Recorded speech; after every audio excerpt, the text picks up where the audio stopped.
Bismillahirrahmanirrahim. Assalamualaikum warahmatullahi wabarakatuh. Innal hamdalillah nahmaduhu wa nasta'inuhu wa nastaghfiruh wa na'udzu billahi min shururi anfusina wa min sayyiati a'malina. Man yahdihillahu fala mudilla lahu wa man yudlilhu fala hadiya lahu. Asyhadu an la ilaha illallah wahdahu la syarika lahu wa asyhadu anna Muhammadan 'abduhu wa rasuluh la nabiyya wa la rasula ba'dahu.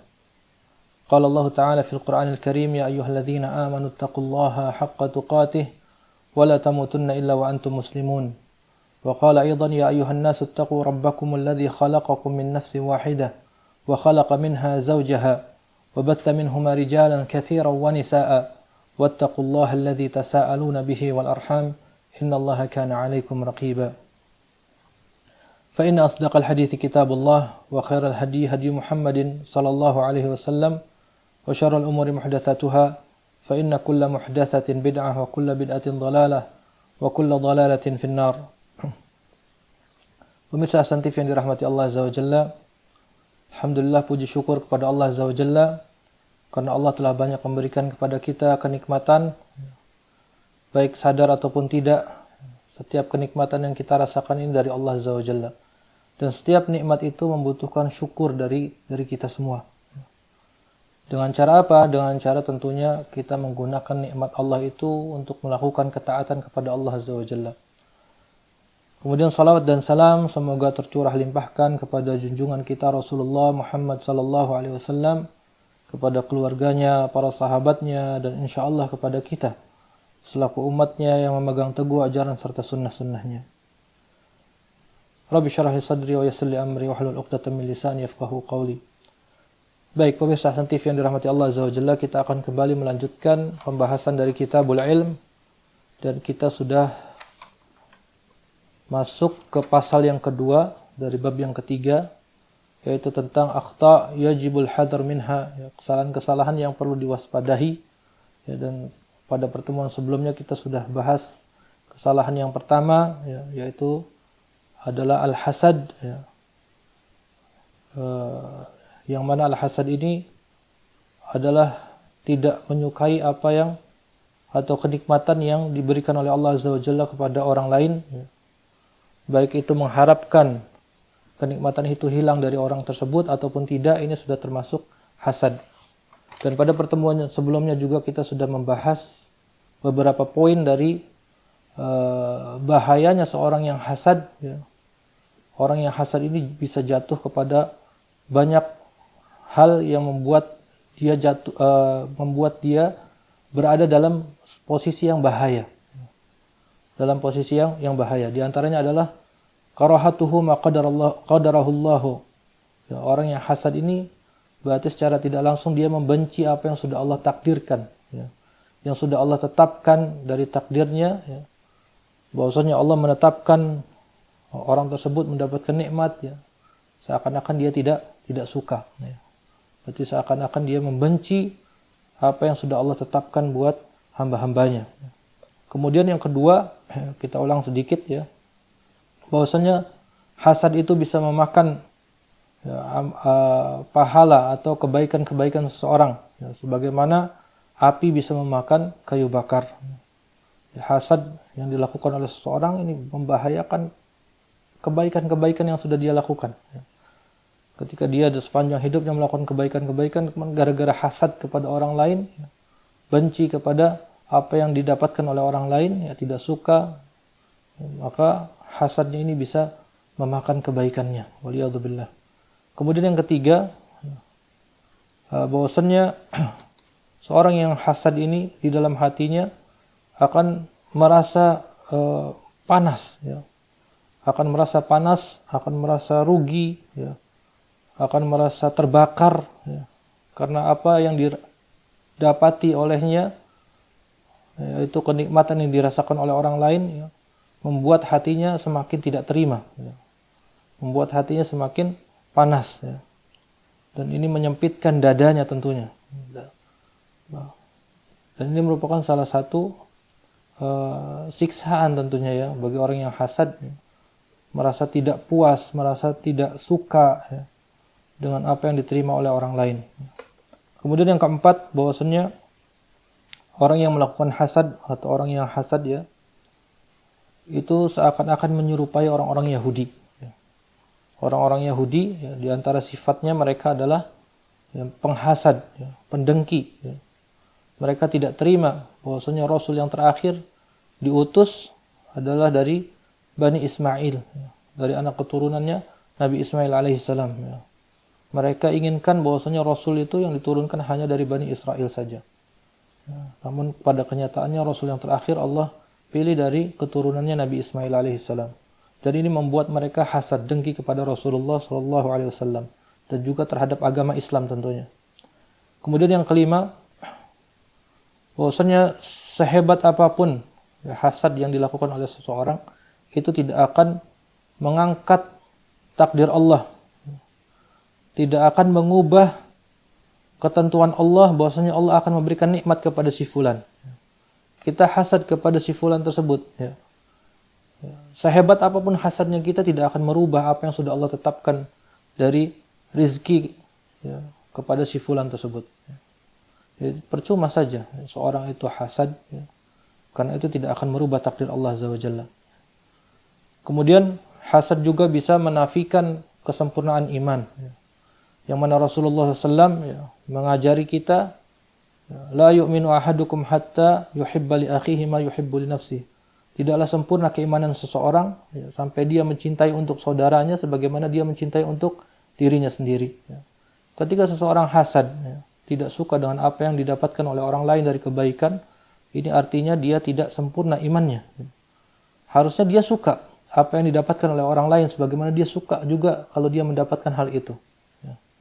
Harusnya seperti itu. Tapi ini tidak. Ketika orang itu hasad, dia tidak suka dengan apa yang didapatkan oleh orang lain, ya, maka ini sebagai bukti kalau imannya kurang, ya, tidak sempurna keimanannya.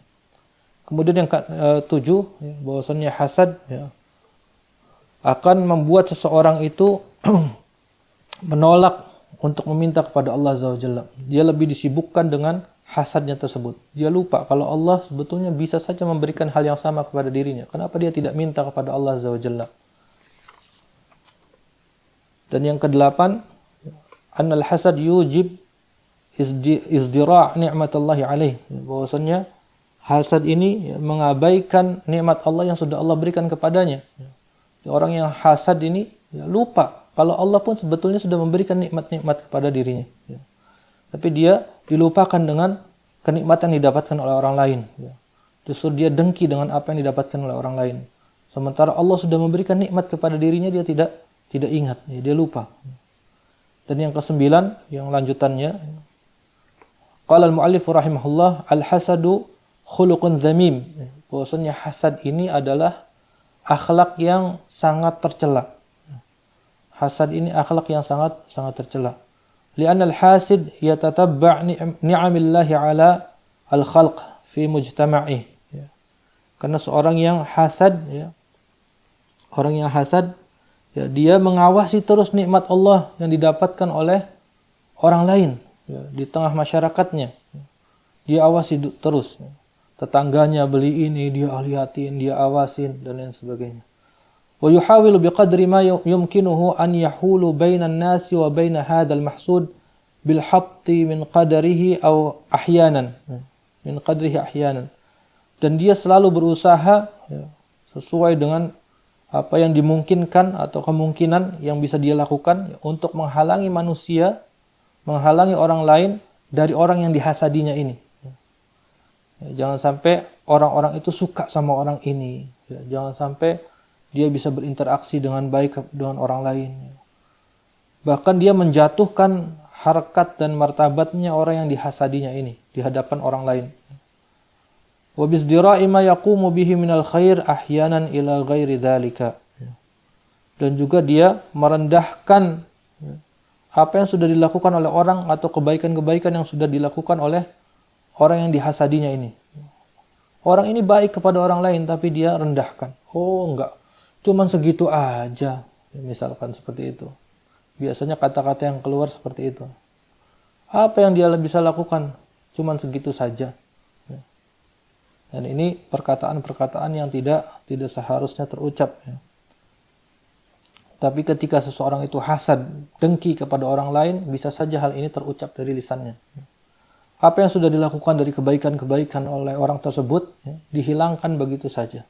Bahkan direndahkan, bahkan dijatuhkan kedudukannya dari orang lain.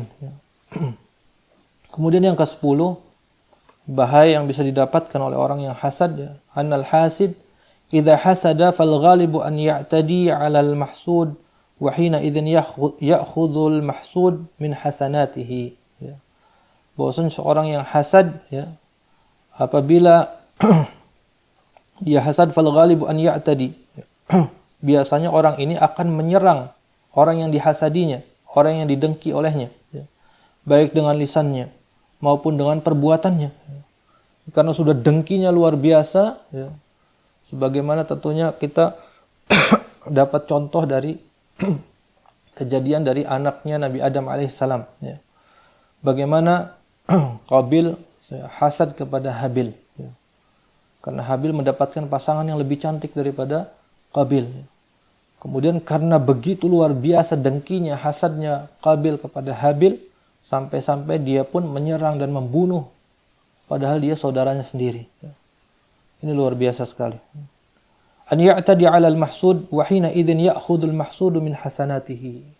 Ketika seseorang yang hasad itu menyerang orang yang dihasadinya, maka ketika itu pun orang yang dihasadinya, yang didengki olehnya ini mengambil atau mendapatkan kebaikan-kebaikan dari orang yang mendengkinya, dari si pendengki ini, dari orang yang hasad ini. Setiap ucapan yang ditujukan kepada orang yang dihasadi untuk menyerang dia, setiap itu juga orang yang dihasadinya mendapatkan pahala darinya. Seakan-akan orang itu mentransfer pahala kepada orang yang dihasadinya. Fa in baqiya min hasanatihi syai'un wa illa akhadha min sayyi'atihi faturiha 'alaihi thumma turiha finnar. Apabila masih tersisa kebaikannya, maka terus akan diambil. Jika sudah habis kebaikannya, maka keburukannya orang yang dihasadinya ini akan dipikulkan kepada orang yang berbuat hasad tadi. Waliyadzubillah. Dan ini sejalan dengan hadis Nabi SAW tentang hadis muflis, orang yang bangkrut pada hari kiamat nanti, yaitu orang-orang yang datang pada hari kiamat dengan membawa pahala yang luar biasa, pahala sholatnya, pahala puasanya, pahala zakatnya, tapi subhanallah, bersamaan dengan itu dia telah mencaci orang lain, menzalimi orang lain, melakukan hasad kepada orang lain.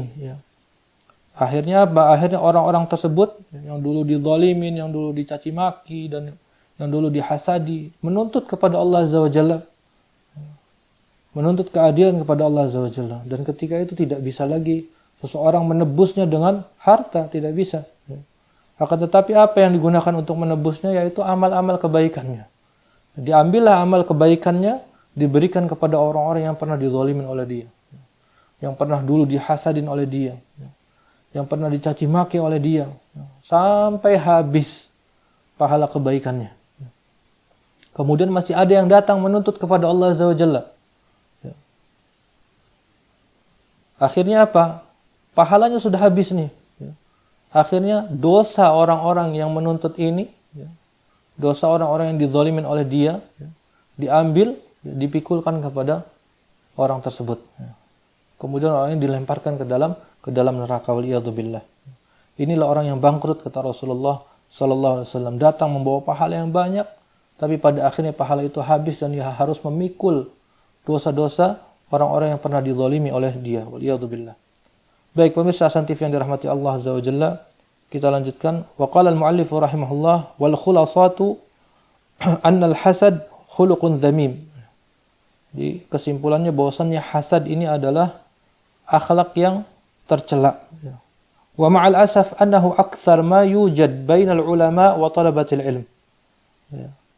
Tapi sangat disayangkan sekali, bersamaan dengan itu sangat disayangkan sekali bahwasannya hasad ini banyak dijumpai terjadi di kalangan para ulama dan juga para penuntut ilmu.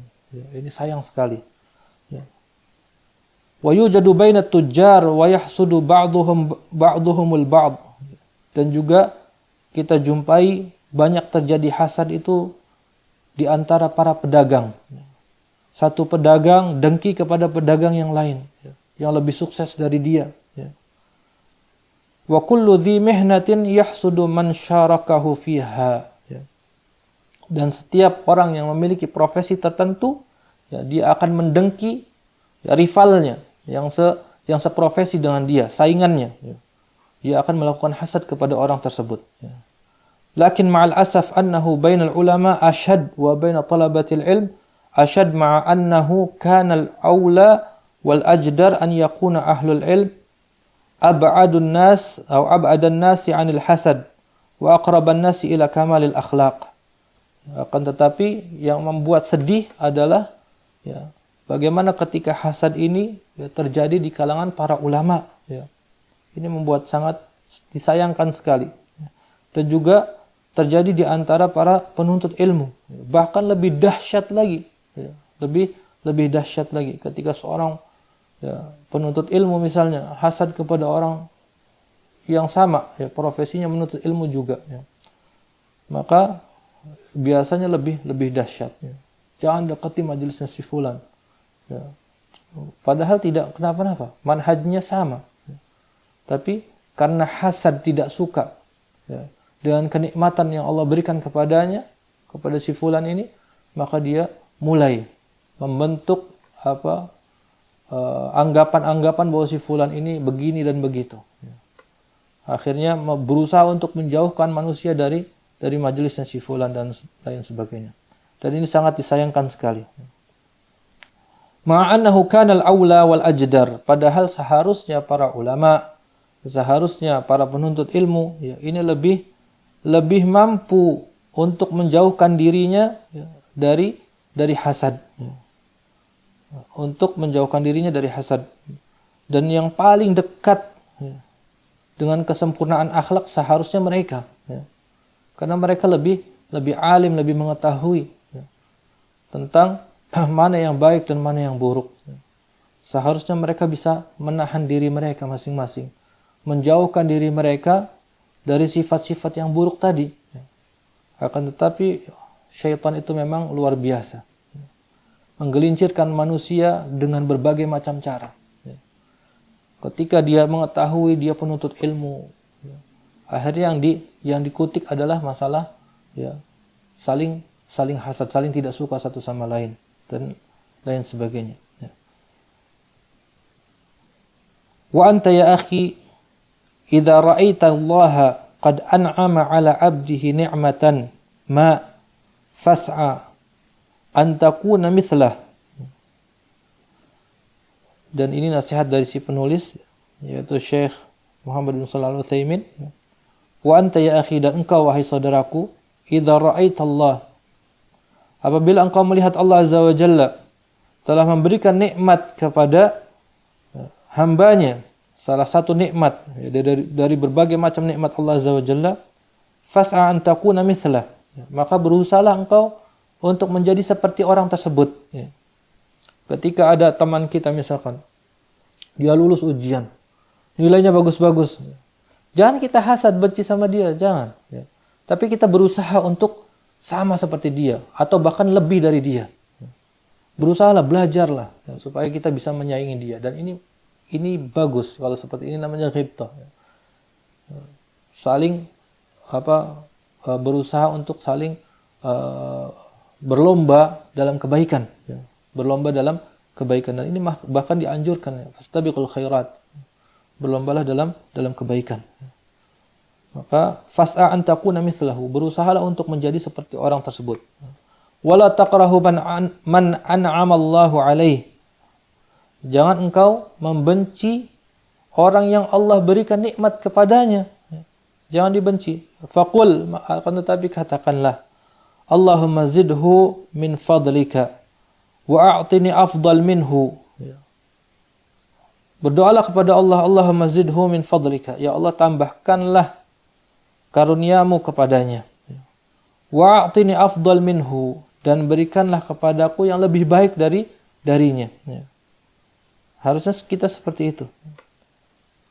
Ketika kita melihat kenikmatan yang didapatkan oleh orang lain, kita minta sama Allah Azza wa Jalla, agar Allah memberikan kenikmatan yang sama atau lebih dari apa yang didapatkan oleh orang lain. Daripada kita dengki kepada orang tersebut, tidak ada faidahnya, bahkan itu menjatuhkan kita pada jurang kebinasaan. Seharusnya yang harus kita lakukan adalah minta kepada Allah. Allah Maha Kuasa, bisa memberikan kepada kita apa saja. Maka mintalah kepada Allah Azza wa Jalla agar Allah memberikan kepada kita kenikmatan yang sama atau yang lebih dari yang didapatkan oleh orang lain. Wal hasadu la yughayyiru syai'an minal hal, lakinnahu kama dzakarna anifan fihi hadhihi al-mafasid wa hadhihi al-mahadir al-'ashrah. Dan hasad tidak bisa mengubah sesuatu apapun yang sudah Allah tetapkan, maka itulah yang terjadi.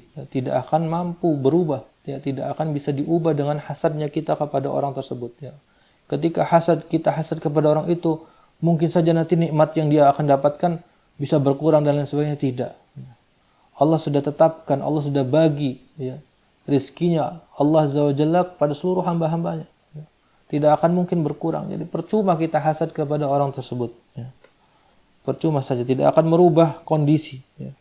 Lakinnahu kama dzakarna, akan tetapi sebagaimana yang kita sudah sebutkan tadi, fihi hadhil mafasid. Pada hasad ini banyak sekali kerusakan dan banyak sekali bahaya yang akan didapatkan oleh orang yang hasad. Yang tadi disebutkan ada 10, mungkin kalau kita lebih telaah lagi lebih dalam, bisa lebih dari 10 poin tadi. Baik, pemirsa Hasan TV yang dirahmati Allah Azza wa Jalla, kita lanjutkan. Qala al-mu'allif rahimahullah, wa minha, dan ini kesalahan yang kedua yang harus diwaspadai oleh setiap penuntut ilmu. Yang pertama tadi al-hasad, yang kedua adalah al-ifta'u bi ghairi ilm. Apa itu al-ifta'u bi ghairi ilm? Memberi fatwa tanpa ilmu. Ini kesalahan yang kedua. Qala al-mu'allif rahimahullah, al-ifta'u mansibun 'azim bihi yatasadda sahibuhu li bayani ma yushkilu 'ala al-'amah min umuri dinihim wa yurshiduhum ila siratil mustaqim. Bahwasanya memberikan fatwa atau berfatwa ini adalah posisi atau tugas yang sangat agung. Yang mana mufti, orang yang memberikan fatwa ini, bertanggung jawab untuk menjelaskan berbagai macam permasalahan kepada masyarakat dari urusan agama mereka tentunya. Wa yurshiduhum ila siratil mustaqim, dan membimbing mereka kepada jalan yang lurus, Lidzalika kana hadzal mansibul 'azim la yatasaddar lahu illa man kana ahlan lahu. Oleh karena itu, kedudukan yang agung ini tidak sembarangan seseorang bisa melaksanakannya, tidak. Kecuali orang-orang yang benar-benar memiliki kapabilitas, memiliki kemampuan untuk berfatwa. Jadi tidak semua orang bisa melakukannya, tidak. Tapi benar-benar orang yang benar-benar memiliki kemampuan untuk berfatwa. Lidzalika yajibu 'alal 'ibad an yattaqullaha ta'ala wa an la yatakallamu illa an ilmin wa basira. Oleh karena itu, wajib bagi seluruh hamba Allah Azza wa Jalla untuk takut kepada Allah, untuk bertakwa kepada Allah Azza wa Jalla. Wa an la yatakallamu illa an ilmin wa basiratin, dan tidak berkata-kata, tidak berucap kecuali benar-benar bersumber dari ilmu dan basirah, petunjuk. Jadi tidak sembarangan mengucapkan tentang agama Allah ini. Berat konsekuensinya.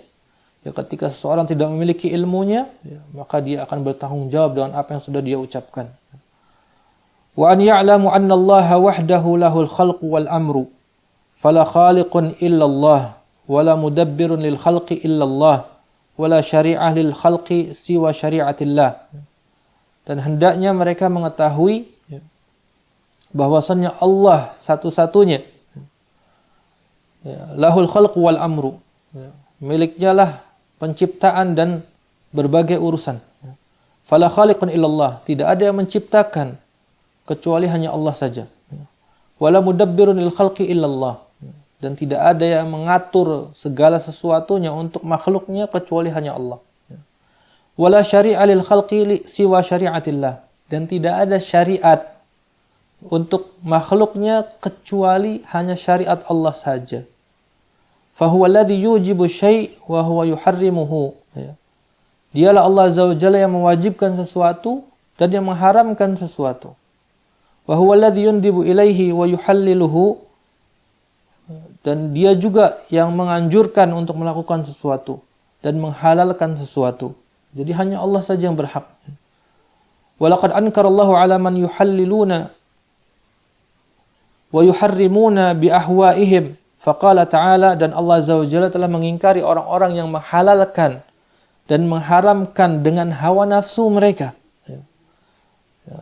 Di dalam firman-Nya Allah Ta'ala mengatakan, Qul ara'aitum ma anzalallahu lakum min rizqin faja'altum minhu haraman wa halalan. Qul Allahu adina lakum am 'ala Allahi taftarun. Wa ma dhannu alladhina yaftaruna 'ala Allahi al-kadhiba yawmal qiyamah. Allah menyebutkan, katakanlah, terangkanlah kepadaku tentang rizki yang diturunkan Allah kepada kalian. Lalu kalian jadikan sebagiannya haram dan sebagian lagi halal. Katakanlah, apakah Allah telah memberikan izin kepada kalian tentang ini, atau kalian mengada-adakan saja terhadap Allah Azza wa Jalla? Apakah dugaan orang-orang yang mengadakan kebohongan terhadap Allah pada hari kiamat nanti? Allah menegur, mengingkari perbuatan sebagian orang yang menghalalkan sesuatu yang diharamkan Allah, mengharamkan sesuatu yang dihalalkan Allah Azza wa Jalla dengan firman-Nya ini. Kemudian juga Allah Ta'ala di dalam firman-Nya yang lain, dalam surat An-Nahl, Allah menyebutkan, وَلَا تَقُولُوا لِمَا تَصِفُ أَلْسِنَتُكُمُ الْكَذِبَ هَذَا حَلَالٌ وَهَذَا حَرَامٌ لِتَفْتَرُوا عَلَى اللَّهِ الْكَذِبَ إِنَّ الَّذِينَ يَفْتَرُونَ عَلَى اللَّهِ الْكَذِبَ لَا يُفْلِحُونَ Mata'un qalilun walahum adabun alim. Allah Ta'ala menyebutkan, dan janganlah kalian mengatakan terhadap apa yang disebut-sebut oleh lidah kalian secara dusta, ini halal dan ini haram, untuk mengada-adakan kebohongan terhadap Allah Azza wa Jalla. Sesungguhnya orang-orang yang mengadakan kebohongan terhadap Allah tiadalah beruntung. Itu adalah kesenangan yang sedikit bagi mereka, azab yang sangat pedih. Jadi orang-orang yang mengadakan kebohongan karena hawa nafsunya, mengatakan ini halal padahal ini haram, atau juga mengatakan ini haram padahal halal, untuk tujuan hawa nafsunya, untuk memuaskan hawa nafsunya, maka mereka akan bertanggung jawab nanti di hadapan Allah Azza wa Jalla, karena mereka telah mengadakan kedustaan atas nama Allah Azza wa Jalla. Baik, kita lanjutkan. Qala al-mu'allif rahimahullah, wa inna min akbaril jinayat an yaqula syakhs an syai'in innahu halalun wa huwa la yadri ma hukmullahi fi. Sebutkan oleh penulis di sini, bahwasanya di antara kejahatan yang paling besar, di antara kejahatan yang paling besar adalah manakala seseorang mengatakan tentang sesuatu ini halal, padahal dia tidak mengetahui apa hukum Allah tentang hal ini. Tapi dia dengan lancangnya dia mengatakan ini halal. Aw yaqulu 'an syai' innahu wajibun wa huwa la yadri anna Allah aujabahu. Atau dia mengatakan ini wajib hukumnya, padahal dia tidak mengetahui. Dia tidak mengetahui bahwasanya Allah telah mewajibkan hal ini atau tidak. Wa yaqulu 'an syai' innahu ghairu wajibin huwa la yadri wa huwa la yadri anna Allah lam yujibhu. Dan dia mengatakan tentang sesuatu ini tidak wajib, padahal dia sendiri tidak mengetahui bahwasanya Allah tidak mewajibkan hal ini. Inna hadhihi jinayah wa su'i adab wa su'u adabin ma'allahi azza wa jalla. Dan ini semua adalah kejahatan, dan buruknya atau adab yang buruk kepada Allah azza wa jalla. Ini sangat berbahaya sekali. Mesti diwaspadai. Jangan kita ini lancang dengan lisan kita mengatakan hal-hal yang sebenarnya kita tidak mengetahui. Kalau memang kita ini sebagai thalabatul ilm misalkan ditanya tentang sesuatu kita tidak tahu, katakan tidak tahu, la adri. Saya tidak tahu. Jangan kita dengan hawa nafsunya supaya dilihat oleh orang lain kalau kita ini alim, kita jawab dengan hawa nafsu kita, dengan akal kita misalkan. Padahal kita tidak mengetahui hukum Allah tentang hal ini seperti apa. Ini berbahaya sekali. Ya. Berarti kita telah berdusta atas nama Allah Azza wa Jalla. Ya. Baik, pemirsa Hasan TV yang dirahmati Allah Azza wa Jalla, sampai di sini dulu pertemuan kita pada kesempatan kali ini. Insya Allah nanti kita lanjutkan pada pertemuan berikutnya, dan insya Allah kesimpulannya pada pertemuan berikutnya. Nah, hadza wallahu taala alam. Mudah-mudahan apa yang kita bahas pada kesempatan hari ini bermanfaat, ya, dan bisa diambil faidahnya oleh kita semua, dan semoga Allah Azza wa Jalla senantiasa memberikan kepada kita keistiqamahan dalam melaksanakan ketaatan kepada Allah Azza wa Jalla, dan senantiasa mengkaruniakan kepada kita tambahan keimanan dan juga ilmu. Amin ya rabbal alamin. Hadza wallahu taala alam. Sallallahu ala Muhammadin wa ala ali Muhammad. Subhanakallahumma wa bihamdika asyhadu an la ilaha illa anta astaghfiruka wa atubu ilaik. Wassalamualaikum warahmatullahi wabarakatuh.